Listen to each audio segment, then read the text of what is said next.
하나님 말씀 사사기 5장 1절에서 11절까지의 말씀입니다.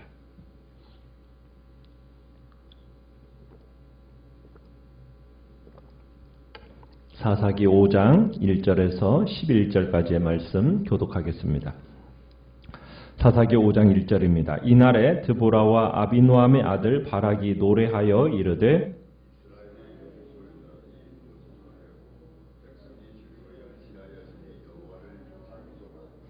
너희 왕들아 들으라, 통치자들아 귀를 기울이라. 나 곧 내가 여호와를 노래할 것이요 이스라엘의 하나님 여호와를 찬송하리로다.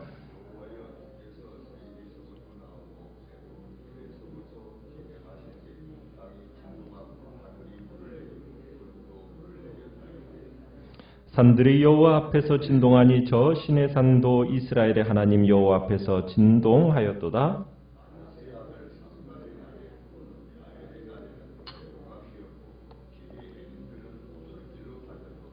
이스라엘에는 마을 사람들이 그쳤으니 나 드보라가 일어나 이스라엘의 어머니가 되기까지 그쳤도다.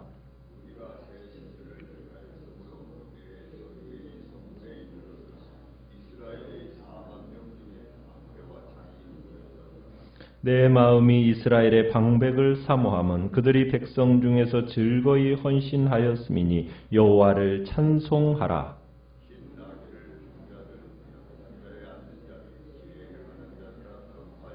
같이 읽습니다. 활 쏘는 자들의 소리로부터 멀리 떨어진 물 깃는 곳에서도 여호와의 공의로우신 일을 전하라. 이스라엘에서 마을 사람들을 위한 의로우신 일을 노래하라. 그때 여호와의 백성이 성문에 내려갔도다. 아멘.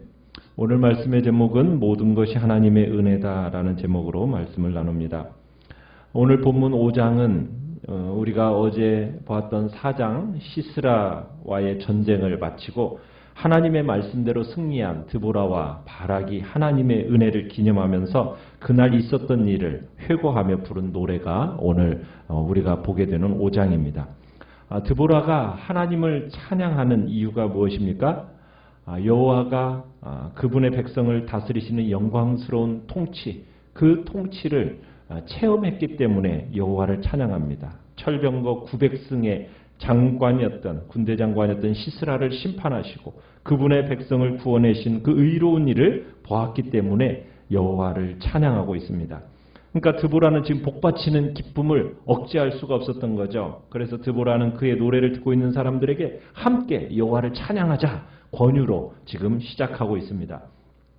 그러면서 처음부터 드보라가 여호와를 찬양할 이유를 밝히고 있는데요. 2절에 보면은 그렇게 밝히고 있습니다. 이스라엘의 영솔자들이 영솔했고 백성이 즐거이 헌신했다. 이것이 찬송할 첫 번째 이유다라고 얘기합니다. 그러니까 무엇보다도 이스라엘 백성들이 하나가 되어서 헌신의 맹세를 하고 즐겁게 여호와의 전쟁을 수행한 것, 그것을 수행하기로 결심하고 그 결과로 승리를 얻게 된 것이 지금 드보라가 여호와를 찬양하는 그 권면의 이유라는 겁니다. 그러니까 승리는 어떻게 보면 이스라엘 지도자들과 백성들이 함께 일궈낸 업적이기는 하지만은 이 모든 일을 시작하는 총매 역할은 하나님의 사역이었다라는 것을 고백하는 겁니다. 그래서 지금 드보라는 하나님의 은혜를 체험한 청중들에게 여호와를 찬송하라. 지금 이렇게 2절에서 얘기하고 있습니다. 지금 드보라가 시인이 이렇게 의기양양하게 외치는 까닭은 그냥 이스라엘이 마음만 먹으면 가나안 사람들은 문제가 되지 않는다. 지금 이런 얘기가 아니겠죠? 시인은 이스라엘의 결심으로 된 게 아니라는 거예요. 내가 이스라엘을 찬양하다 이렇게 얘기하지 않고 승리의 원인이 어디에 있다라는 겁니까? 바로 여호와 하나님께 있음을 지금 이야기하고 있는 겁니다. 그래서 3절에서 나 곧 내가 여호와를 노래할 것이요 라고 선언을 하는 거예요. 왜? 여호와는 이스라엘의 하나님이시기 때문에. 이에 다시 한번 이스라엘의 하나님 여호와를 찬송하리로다 하고 선포하고 있는 겁니다. 그러면서 이제 모든 사람들에게 4절 5절에서 보면 여호와 하나님께 여호와를 찬양하자고 호소하는 드보라가 왜 하나님을 찬양해야 하는가? 그 이유를 설명하는데 그것은 4절에서 이스라엘의 하나님 여호와가 오셨기 때문이다. 오셨기 때문이다. 이스라엘의 하나님이 오셔서 도우셨기 때문에 지금 그들이 승리할 수 있었다는 거예요. 이게 드보라의 고백입니다. 그러니까 드보라는 지금 신적 용장이신 여호와 하나님, 그분께서 자신의 백성 이스라엘을 돕기 위해서 어디에서 오셨다라고 얘기하고 옵니까? 세일에서부터 나오셨다, 이렇게 표현을 하고 있어요. 여기서 세일에서 여호와께서 나오셨다라는 이 표현은 이스라엘이 요단강을 건너 가나안에 정착하게 될 때까지 그분의 백성들 중에 거하시면서 함께 하셨다라는 것을 회상하는 표현입니다. 그러니까 드보라가 이날 체험한 이 엄청난 승리, 이것을 기념하면서 과거 하나님께서 주님의 백성들에게 베풀어 주신 그 은혜, 그 은혜를 기념하는 거예요. 그 과거의 사건이 무엇이겠어요? 출애굽 사건, 가나안 정복 사건이 그죠. 이것보다 더 큰 상징은 없기 때문입니다. 그러면서 여호와의 나타나심이 있으면은 어떤 일들이 동반되어집니까? 초자연적인 현상이 동반되어진다는 거예요. 어떤 초자연적 현상이 동반된다는 겁니까? 4절에 보면 땅이 진동하고, 그러니까 지진이 나서 막 땅이 흔들리는 겁니다.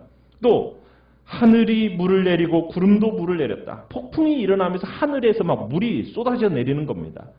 그 다음에 5절에 보니까는 산들이 어떻게 해요? 진동을 하고 저 신의 산도 진동을 했다.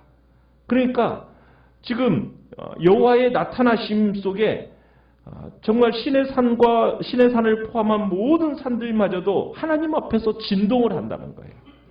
그러니 이런 하나님 앞에서 어느 민족이 고개를 들 수 있겠냐는 거죠. 그런 거룩한 전쟁에서는 하나님의 백성들 중에 하나님이 임하시는 그 순간 승리는 보장되어 있다라는 거예요. 그러면서 시인은 기쁜 노래를 지금 노래하고 있는 겁니다.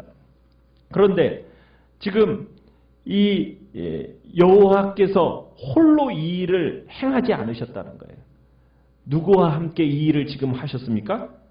헌신된 하나님의 백성들과 함께 지금 이 여호와의 전쟁을 수행하셨어요. 하나님은 홀로 하실 수 없기 때문에 지금 그런 겁니까? 그건 아니죠. 자연이 하나님을 수종드는데 참으로 하나님 홀로도 이 전쟁을 수행하실 수 있음에도 불구하고 하나님이 인간을 특별히 참으로 택하여 부르셔서 당신의 동역자로 삼으셨다라는 것, 그것이 하나님의 기쁘신 뜻이라는 것. 그렇다면 이게 하나님의 크신 은혜가 아니고 무엇이겠느냐는 거예요. 즐거이 헌신하는 자들과 함께 하나님의 역사가 일어나는 겁니다. 우리도 하나님 앞에 즐거이 헌신함으로 나아간다면, 여호와의 전쟁에 우리가 참여한다면 하나님께서 이런 놀라운 승리를 우리에게 보여주신다는 거예요.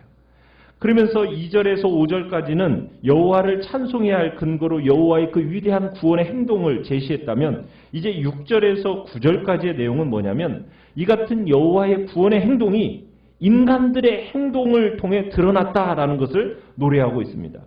그러니까 하나님께서 오셔서 이스라엘을 도우신 것이 어떤 구체적인 역사적 사건으로 표현이 되었다라는 거예요. 어떻게 표현이 되었느냐? 오늘 시인은 드보라의 출현이 바로 하나님께서 이스라엘을 돕기 위해서 세일에서 오신 것의 실제적인 현상이다, 이렇게 이야기를 하고 있습니다. 그러니까 하나님께서 자신의 백성과 함께 하심이 한 사람을 통해서 역사함으로 현실화가 되었다라는 거예요. 그런데 드보라 선지자가 그 모습을 드러낼 때까지 이스라엘의 형편이 매우 어려웠어요. 6절을 보시면은 이런 표현을 하고 있어요. 아낫의 아들 삼갈의 날에, 그 다음에 야엘의 날에. 여러분, 그때에는 대로가 비었다. 큰 길에 발길이 끊어지고 오솔길로 다녔다. 뒷길로 사람들이 다녔다라는 얘기예요. 여기서 지금 삼갈이 우리가 얼마 전에 봤었죠. 사사기 3장 31절에서 언급되어졌던 소사사가 삼갈이지 않습니까? 그런데 삼갈의 날, 그 다음에 야엘의 날. 그렇다면은 지금 삼갈과 야엘과 드보라와 바락이 동시대 인물이라는 얘기예요. 같은 시대에 살았던 사람들이란 얘기입니다. 이때 이방인들의 지배를 받고 있던 이스라엘의 형편이 얼마나 형편이 어려웠는지 가나안 사람들을 피해서 큰 길로 다니지를 못한 거예요. 뒷길로 다닐 정도로. 그럼 그만큼 이스라엘의 사기가 지금 완전히 저하되었다라는 것을 지금 표현하고 있는 겁니다. 어찌 그뿐만 아니라 7절에 보면 이스라엘은 마을 사람들이 그쳤다라는 얘기를 하는데 여러분 거의 사람이라고 할 때 일이라는 표현이 밑으로 가보시면 뭐라고 또 써 있습니까? 지도자들이라고 써 있죠. 그러니까 이스라엘을 인도할 지도자들이 그쳤다. 그러니까 이 지도자들이 없어진 거예요. 그래가지고 중대한 결함이 있는데 그 결함이 어떻게 나타났느냐? 8절에 가보면은 이스라엘의 군대가 형편이 없었다라는 거예요. 드보라가 등장할 때까지 이스라엘의 그 적을 대항할 만한 결집력이 없었다라는 거예요. 성문에 전쟁이 들이닥쳤는데 4만 명의 군인들 중에 그 누구도 방패와 창을 들고 싸우려고 드는 사람이 없었다라는 거예요. 여기서 4만 명이라는 것은 많은 사람들을 뜻하는 상징적인 숫자입니다. 그러니까 지금 모두 무관심하고 패배감으로 가득 차 있었다는 겁니다. 그런데 이스라엘이 도대체 왜 이런 지경으로 떨어진 겁니까? 지금 시인이 솔직히 고백하고 있죠.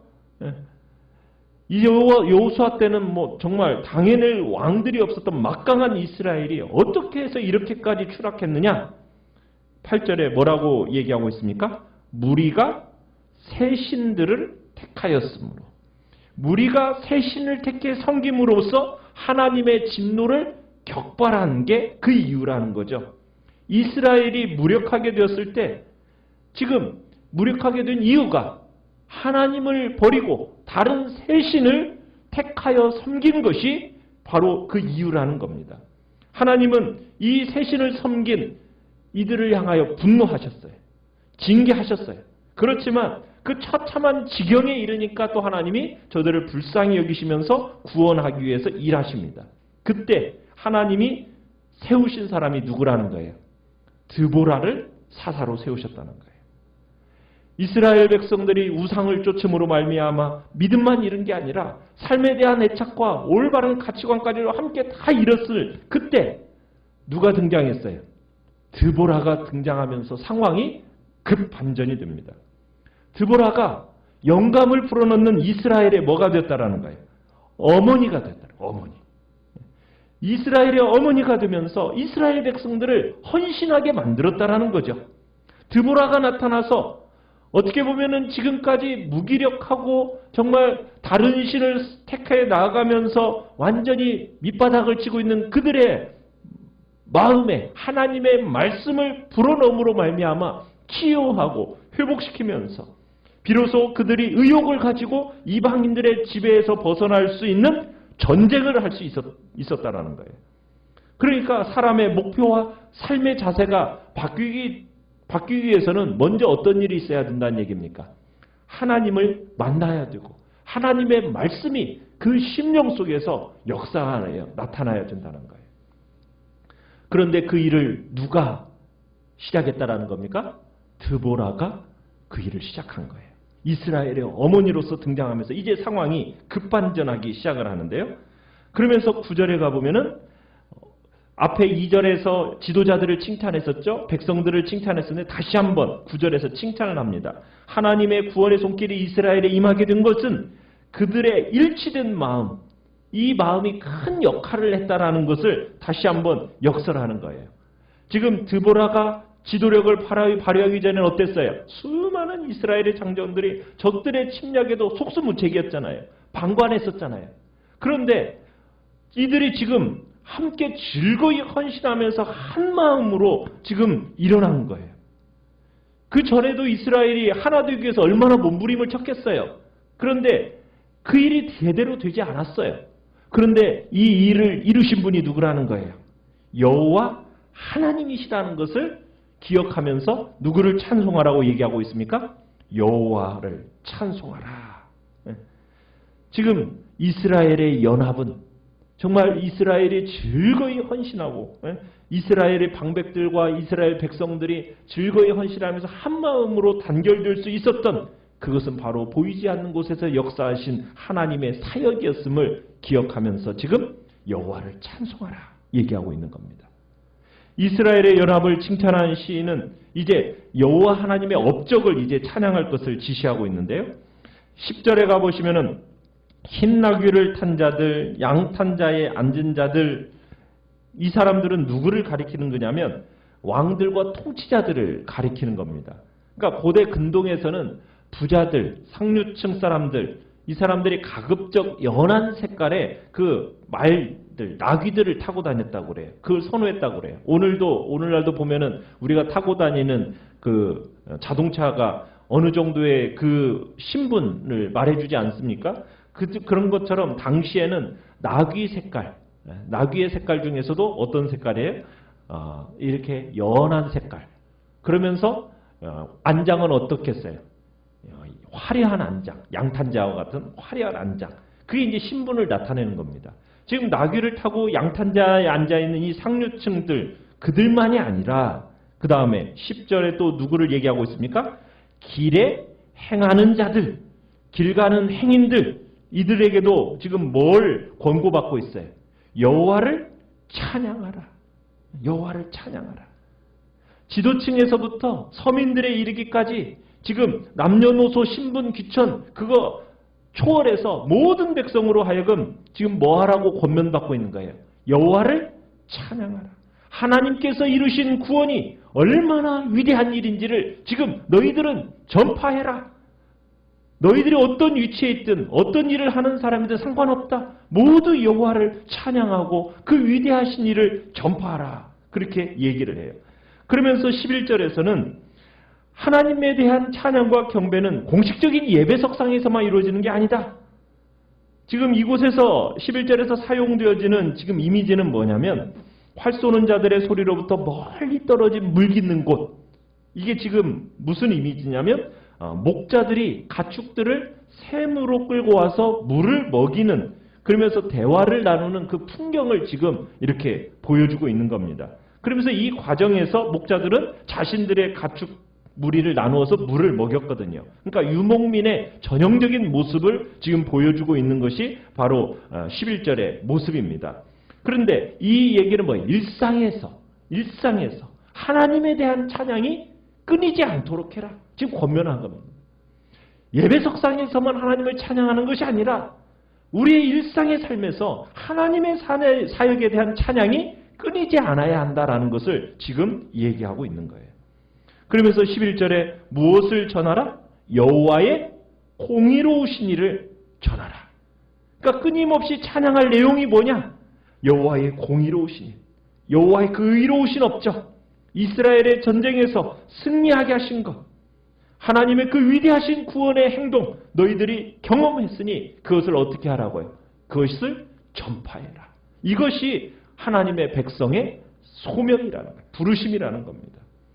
이런 하나님의 구원은 특권층에만 주어진 게 아니죠. 그죠? 길을 걷는 가난한 자들이든 참으로 전쟁터에서든 또 물 깃는 곳에서든 어느 곳에서든지 여호와의 구원을 경험한 자라면 뭐 하는 것이 너희를 향한 부르심이다?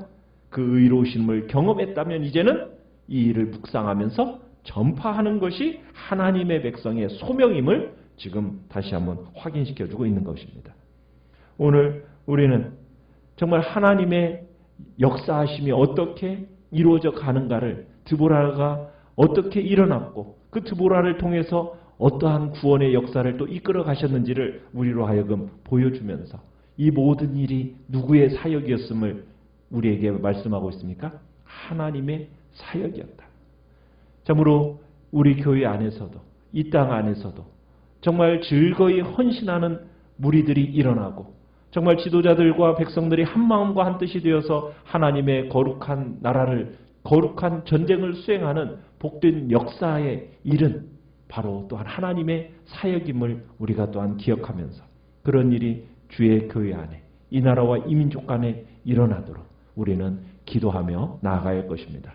그래서 하나님의 진리 안에서 정말 하나님의 그 구원의 역사를 이뤄나가는 복된 자리에 우리 모두가 있기를, 그리고 이 모든 것이 하나님의 은혜임을 선포하면서 나아가는 복된 하루가 되시기를 간절히 축원합니다. 오늘 말씀